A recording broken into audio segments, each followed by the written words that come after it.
یہ ایکٹیویٹیز، اس قسم کے پروگرام بہت ضروری ہیں، آپ کرتے ہیں، آپ کی بڑی عنایت ہے۔ اسی حوالے سے اقبال کا پیغام کچھ عرصے کے بعد دوبارہ تازہ ہو جاتا ہے، لیکن میں سمجھتا ہوں کہ ہمیں مستقل طور پہ اس قسم کے پروگرامز ایک سیریز کی شکل میں کرنے چاہیے،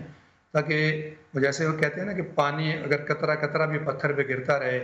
تو اس میں سوراخ کر دیتا ہے، تو ہم جب ایک سال کے بعد یا چند دنوں کے بعد اقبال کے پیغام کو پڑھیں گے تو اس کا وہ اثر نہیں ہوگا۔ اور فطرت جو ہے نا وہ اس طریقے سے ہماری رہنمائی کرتی ہے، جیسے کہ مولانا فضل صاحب نے بھی فرمایا کہ قرآن اور عشق رسول جو ہے یہ ظاہر ہمیں دین فطرت کے قریب لے جانے والے کتاب اور رسول ہیں۔ تو اقبال کا سارا کلام تو ہے ہی اسی حوالے سے، وہ چاہتے ہیں کہ نوجوانوں میں وہ آہ سحرگاہی جو ہے وہ آ جائے۔ اور آج کل کے ٹیکنالوجیکل دور میں چونکہ ٹیکنالوجی بیک گراؤنڈ سے اچھی طرح واقف ہوں، being an engineer as well, تو ٹیکنالوجیکل دور میں ہمیں اس چیز کی بہت ضرورت ہے کہ ہم اقبال جیسے شعراء، جس میں رومی کا بہت بڑا کردار ہے، پیر رومی اقبال کے پیر ہیں، ان کو پڑھیں، ان کو سمجھیں، اور اپنے عقل و دل اور روح اور بدن، ان چاروں چیزوں کے اوپر اس کے فلسفے کو، اقبال کے فلسفے کو، کیونکہ قرآن پاک میں بھی قلب کے اوپر بہت بات ہوئی ہے۔ روح جو ہے وہ اللہ تعالیٰ نے فرمایا نا کہ میں نے اپنی روح تم میں پھونک دی، تو ہمیں اس روح کی پرورش کی، اس کو پاک کرنے کی، اس کو اللہ سے جوڑنے کی کوئی فکر نہیں ہے۔ ہمارے قلب، ہمارے دل جو ہیں وہ بالکل اندھے ہو چکے ہیں، اور ان کو نور دینے کے لیے قرآن موجود ہے، سنت رسول موجود ہے، اور اقبال کا کلام موجود ہے۔ ہم نے ان چیزوں کو جی بہت عرصے سے پس پش ڈالا ہوا ہے، تو ہمیں دوبارہ ان کو اپنی زندگی میں مکمل طور پہ لے کے آنا ہوگا۔ بہت بہت شکریہ ناظرین، ہمارے ساتھ رہیے گا، ایک چھوٹا سا بریک اور اس کے بعد علامہ اقبال کی زندگی کے حوالے سے مزید جانیں گے۔ ہمارے ساتھ مہمان موجود ہیں، ایک چھوٹا سا وقفہ اور اس کے بعد بات کریں گے۔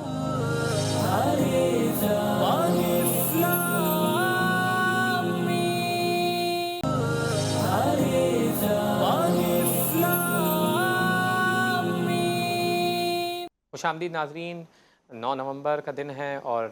یوم ولادت ہے علامہ اقبال کی، اسی کی مناسبت سے ان کو خراج تحسین پیش کرنے کے لیے اس پروگرام کا انعقاد کیا گیا ہے۔ ہمارے ساتھ سید کاشف رضا صاحب موجود ہیں۔ کاشف صاحب، علامہ اقبال کی جمہوریت کے حوالے سے بھی کافی شاعری ملتی ہے، سیاست کے حوالے سے ملتی ہے، اکنامکس کے حوالے سے ملتی ہے،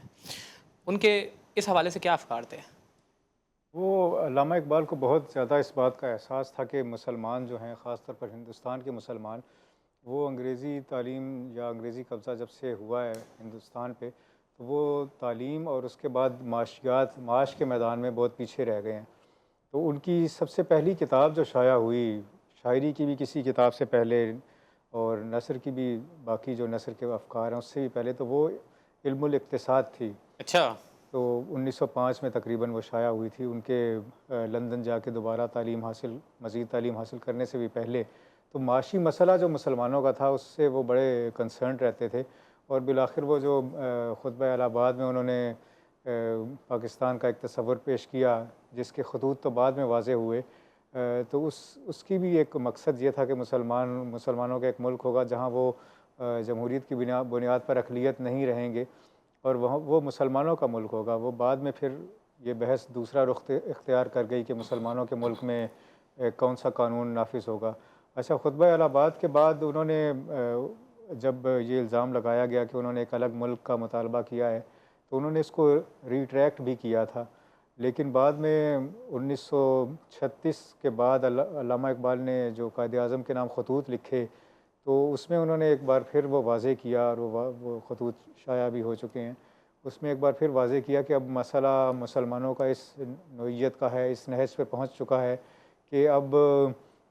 ہمیں وہ ایک جو اس وقت جو یو پی کی اقلیت تھی، یو پی میں مسلمانوں کی اقلیت تھی، اس کو بچانے کے لیے یہ کہا جاتا تھا کہ پنجاب میں مسلمانوں کی اکثریت جو ہے اس کو تھوڑا سا کم کیا جائے۔ تو علامہ اقبال نے قائد اعظم کو یہ مشورہ دیا کہ اب وقت آ گیا کہ جو ہندوستان کے وسطی صوبوں کے مسلمان ہیں، ان پر فوکس کرنے کے بجائے یہ فوکس کیا جائے کہ جن ریاستوں میں مسلمانوں کی اکثریت ہے ان کو آزاد ملک بنایا جائے۔ تو بیسیکلی وہ مسلمانوں کا ایک ملک وہ بنانا چاہتے تھے، اور اس کے بارے میں انہوں نے آخری زمانے میں قائد اعظم کے خطوط بھی لکھے تھے۔ یعنی اس سے کوئی تعلق نہیں ہے کہ وہ کوئی اسلام کا کوئی چاہتے تھے ملک کہ وہاں پہ اسلام کی امپلیمنٹیشن ہو، بلکہ وہ صرف مسلمانوں کے لیے چاہتے تھے، یعنی سیکولرزم ہو یا اسلام کا قانون ہو، اس حوالے سے یہ واضح نہیں ملتا ہمیں۔ نہیں، یہ واضح نہیں ملتا، بلکہ وہ جو ترکی میں 1924 میں آتا ترک کا انقلاب آیا تھا اس کی بھی بہت حمایت کی انہوں نے، اور چونکہ ان کا خیال یہ تھا کہ یہ مسلمانوں ہی کا ملک ہے اور اب ایک آزاد ملک ہو گیا ہے، اور اگر ہندوستان میں بھی ایک ایسا ملک بنتا ہے جو مسلمانوں کا ملک ہوگا تو اس میں پھر آگے بات کی جا سکتی کہ اس میں کس طرح کے قوانین نافذ ہوں گے، لیکن مسلمانوں کو تحفظ حاصل ہوگا۔ لیکن جہاں تک وہ اس کے قوانین کی بات ہے، اس پر بھی انہوں نے گفتگو کی ہے، اور جو reconstruction of religious thought in Islam ہے اس میں انہوں نے جیسے کہ میں نے پہلے بتایا کہ وہ اصول حرکت کے بڑے حامی اور مداح تھے، تو وہ ایک متحرک دین کو چاہتے تھے، کیونکہ اسلام کا جو تصور ہے مذہب کا وہ جامد مذاہب سے مختلف ہے، وہ دین کا تصور ہے، اور دین جو ہے وہ اس کو جو معاملات سامنے آتے رہتے ہیں جدید زمانے کے، اس کے حوالے سے جو نئے چیلنجز سامنے آتے ہیں اس کا جواب بھی دیا جا سکتا ہے، تو اس کا طریقہ اجتہاد ہے۔ اس اجتہاد کے لیے انہوں نے بڑے انقلابی گفتگو کی اپنے ان خطبات میں، اور میرا نہیں خیال کہ اس کا بھی وقت ہوگا کہ اس پر بھی بات کی جائے۔ بہت بہت شکریہ مفتی صاحب۔ جن کو آتا نہیں دنیا میں کوئی فن تم ہو، نہیں جس قوم کو پروائے نشے من تم ہو۔ علامہ اقبال نے 100 سال پہلے یہ بات کہی تھی، آج بھی بالکل حقیقت ہے۔ کیا ماجرا ہے، مسلمان کیوں ہنر میں کسی بھی حوالے سے کسی بھی شعبے میں آگے بڑھ نہیں پائے؟ میرے خیال میں علامہ اقبال مرحوم کا جو آخری دور تھا تو وہ مذہب اور دین کے بہت زیادہ قریب ہو گئے تھے، اور اس کا اظہار ان کی شاعری سے بھی ہوتا ہے۔ جیسے انہوں نے کہا تھا کہ جلال بادشاہی ہو کہ جمہوری تماشا، جدا ہو دی سیاست سے تو رہ جاتی ہے چنگیزی۔ یعنی مغرب کے دانشور بھی کتاب لکھنے پر مجبور ہو گئے کہ religion the missing dimension of state craft, کہ ہم نے جو مذہب کو اپنی سیاست سے اور معاشرے سے الگ کیا ہے تو دن بدن ہم زوال کا شکار ہو رہے ہیں۔ اور نشیمن کے اوپر اقبال نے کہا کہ اگر کھو گیا ایک نشیمن تو کیا غم، اگر کھو گیا ایک نشیمن تو کیا غم، یعنی اس پر انہوں نے کہا کہ مکانات آہ و فغاں اور بھی ہے، اسی شب و روز میں الجھ کر نہ رہ جا، تیرے زمان و مکان اور بھی ہے۔ یعنی ایک مسلمان اور ایک کافر کے درمیان ایک ہیوج ڈسکریمنیشن یہ ہے کہ مسلمانوں نے یہ جو ملک حاصل کیا، اور پھر علامہ اقبال مرحوم اور قائد اعظم محمد علی جناح کے درمیان خط و کتابت کا جو سلسلہ ہوا، اور اس کے ثمرات قائد اعظم محمد علی جناح کی تقریروں میں ہوئے کہ قرآن کریم کو کہا کہ یہ ہمارا دستور حیات ہے، اور غالباً 1944 کو جو گاندھی کو خط لکھا تو اس میں بھی اس بات کی وضاحت تھی، اور اسٹیٹ بینک کا جو افتتاح تھا 1948 میں، اس تقریر میں اسپیچ میں یہ موجود ہے کہ مغرب کے نظام معیشت نے متعدد مسائل پیدا کیے جو دوسری جنگ عظیم کا موجب بنے، اور میں اسلامی نظام معیشت کا متمنی اور خواہاں ہوں، اور خلافت راشدہ کے نظام اور استحکام کے لیے علامہ محمد اسد کی رہنمائی میں انہوں نے ایک کمیٹی تشکیل دی۔ تو بنیادی طور پر علامہ اقبال مرحوم کے اندر جو اطاعت، ضبط نفس اور نیابت الہی، اس کا جو پیراڈائم تھا، تو اطاعت سے مراد اطاعت رسول خدا صلی اللہ علیہ وسلم، اور عشق رسول سے ان کی والہانہ وابستگی اور اٹیچمنٹ کا عالم یہ تھا کہ آپ نے اپنی شاعری میں رسول عربی، رسول ہاشمی، سرور عالم، شہنشاہ معظم اور دانائے سبل اور ختم الرسل اور مولائے کل اور طٰہٰ اور یاسین، یہ جو آپ نے القابات استعمال کیے، اور قادیانیت کے خلاف کھل کر جو کہا کہ محمد الرسول اللہ صلی اللہ علیہ وسلم کی ختم نبوت کا منکر اور ان کی خاتمیت سے انکار کرنے والا وہ پاکستان اور اسلام اور مسلمانوں کا دشمن ہے۔ تو انہیں یہ بات معلوم تھی کہ 1838 کے لارڈ میکالے کے نصاب تعلیم اور نظام تعلیم کی وجہ سے وہ جو اسلام اور مذہب کی جڑیں کھوکھلی کرنا چاہ رہے تھے، تو اقبال نے پھر سے مسلمانوں کا رشتہ قرآن کے ساتھ اور صاحب قرآن کے ساتھ جوڑ دیا۔ اور پھر شکوہ اور جواب شکوہ میں آپ یہ دیکھیں کہ صفحہ دہر سے باطل کو مٹایا ہم نے، یعنی نوع انسانی کو غلامی سے چھڑایا ہم نے، تیرے کعبے کو جبینوں سے بسایا ہم نے، تیرے قرآن کو سینوں سے لگایا ہم نے۔ اور پھر دوسری جگہ جو کہا تھا کہ تھے تو وہ آبا تمہارے ہی مگر تم کیا ہو، ہاتھ پر ہاتھ درے منتظر فردہ ہو۔ اور پھر ایک موقع پر جو کہا ربط ملت، یعنی وہ جو فرد قائم ربط ملت سے ہے تنہا نہیں، ربط قائم فرد قائم ربط ملت سے ہے تنہا کچھ نہیں، موج ہے دریا میں اور بیرون دریا کچھ نہیں۔ تو بار بار اجتماعیت کی طرف، اتحاد اور یگانگت کی طرف اور رسول اللہ صلی اللہ علیہ وسلم کے طریقوں کی طرف انہوں نے امت کو متوجہ کیا تھا۔ آج بنیادی طور پر ہمیں پھر سے ضرورت ہے کہ علامہ اقبال مرحوم نے جس درد کو، جس فکر کو، جس احساس اور غم اور کڑن کو مسلمانوں کے اندر پیدا کرنے کی کوشش کی تھی، ہم پھر سے اس کو پیدا کریں۔ حالات کے قدموں پہ قلندر نہیں گرتا، ٹوٹے جو ستارہ زمیں پر نہیں گرتا، گرتا ہے سمندر میں بڑے شوق سے دریا، لیکن کسی دریا میں سمندر نہیں گرتا۔ ہمارا کینوس بڑا ہو اور سب سے بڑا ہمارا مقصد جو ہے اور ہمارا جو ایم ہو وہ خلافت راشدہ کا نظام ہو۔ پاکستان اسلام کے نام پر بنا ہے، یہ نعرہ ساری دنیا نے سنا اور سنایا ہے کہ پاکستان کا مطلب کیا، لا الہ الا اللہ، پاکستان کا مقصد کیا، محمد الرسول اللہ۔ تو انشاءاللہ علامہ اقبال مرحوم کے اس پروگرام کو آگے لے جانے کے لیے اسی طرح کے پروگرامات کی بھی ضرورت ہے، اور اس فکر کی تجدید نو اور عزم نو اور اعادہ نو اور پھر اس کے بعد جہد مسلسل کی انشاءاللہ ضرورت ہے۔ تو وہ دن بہت قریب ہوگا کہ ہم یہ کہہ سکیں گے، نہ آئے جس میں خزاں کا موسم ہمیشہ گلشن بنا رہے۔ بہت بہت شکریہ ناظرین، آپ نے ہمارے مہمانوں کی گفتگو سماعت فرمائی، جس سے یہی نتیجہ اخذ کیا جا سکتا ہے کہ علامہ اقبال جن ایشوز کے بارے میں مسلمانوں کو بتا رہے ہیں وہ ایشوز آج تک موجود ہیں۔ یعنی فکری طور پہ ہم نشستیں تو کر لیتے ہیں مگر عملی طور پہ زیرو ہیں۔ علامہ اقبال نے جو پرابلمس ہائی لائٹ کر رہے ہیں آج تک بالکل 100% وہی سچویشن ہمارے معاشرے میں ہے۔ تو بہرحال اس کے اوپر تو باتیں ہوتی رہیں گی، مگر میں تصورات کی دنیا میں، فکر کی دنیا میں کیوں علامہ اقبال دوسروں سے جدا ہیں، میں اس حوالے سے ایک علامہ اقبال کی